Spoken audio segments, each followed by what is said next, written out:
उसे अर्घ देकर खाना खाने बैठ जाती है। पहला निवाला मुंह में रखती है तो उसे छींक आ जाती है। दूसरा निवाला मुंह में रखते ही उसमें बाल निकल आता है और जैसे ही तीसरा उसका बुलावा आ जाता है कि जल्द से जल्द वो अपने घर पहुंचे। माँ बेटी को विदा करने के लिए बक्सा खोलती है तो उसमें काले और सफेद कपड़े निकलने लगते हैं। यह देखकर वो घबरा जाती है और बेटी से कहती है कि बेटा, रास्ते में जो भी बड़ा बूढ़ा या छोटा बच्चा मिले सबके पैर छूती जाना।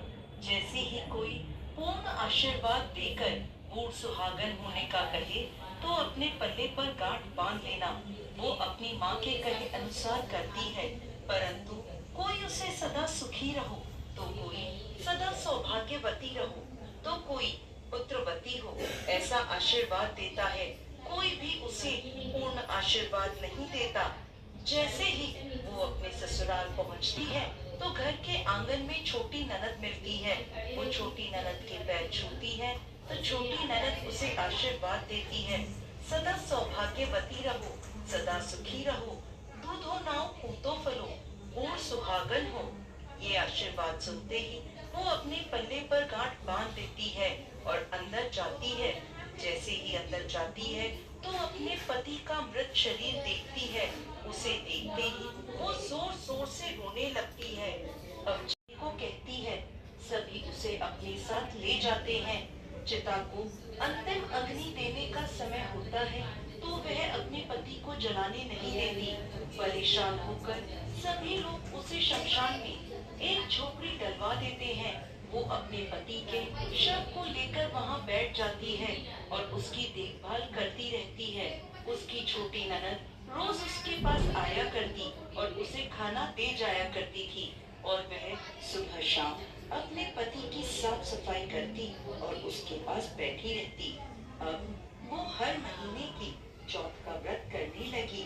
व्रत करती, चंद्रमा को अर्घ देती और जब जोत करने बैठती तो चौथ माता प्रकट होकर कहती, करवा ले घनी बुखारी करवा ले, भाइयों की प्यारी करवा ले। तो वह उनसे अपने पति की आयु मांगती तो हर महीने की चौथ माता उसे ये कहकर वापस चली जाती कि तेरा सुहाग हमने नहीं, सबसे बड़ी चौथ माता ने लिया है, तू उन्हीं से अपना सुहाग वापस मांगना। ऐसे ही अश्विन माह की चौथ आई तो करवा उनसे कहने लगी, माता मैं 12 महीने से यहाँ बैठी चौथ का व्रत कर रही हूँ, अब तो मुझे मेरा सुहाग वापस लौटा दे। अश्विन की चौथ माता बोली, तेरा सुहाग मैंने नहीं लिया, मुझसे बड़ी कार्तिक की चौथ माता तुझसे नाराज है।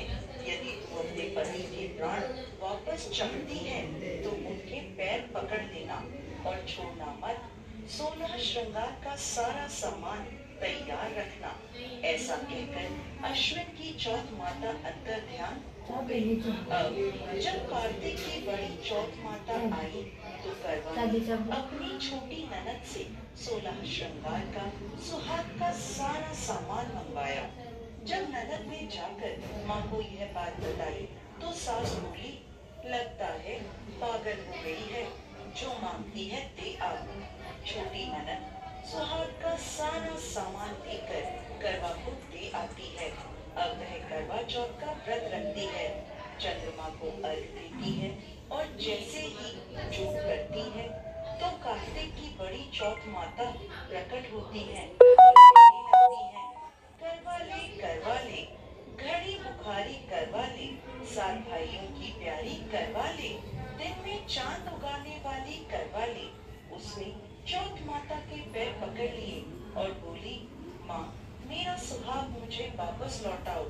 ये सुन चौथ माता बोली, अरे तुझे सुहाग से क्या काम, तू तो बहुत भूखी है, 7 भाइयों की प्यारी बहन है।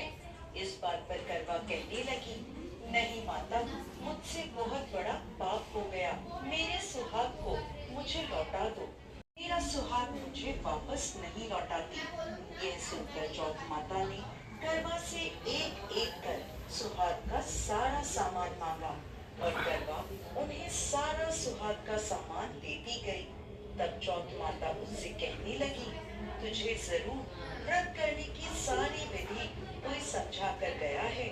तो करवा कहने लगी, माता मुझे तो हालात ने सब कुछ समझा दिया, आप बस मेरा सुहाग मुझे वापस लौटा दे। तब चौथ माता ने अपनी आंखों से काजल निकाला, उंगलियों से मेहंदी, मांग से सिंदूर और इन सब को करवे में घोल दिया और उस जल से उसके पति को छींटा लगाया। छींटा लगाते ही उसका पति जीवित हो गया।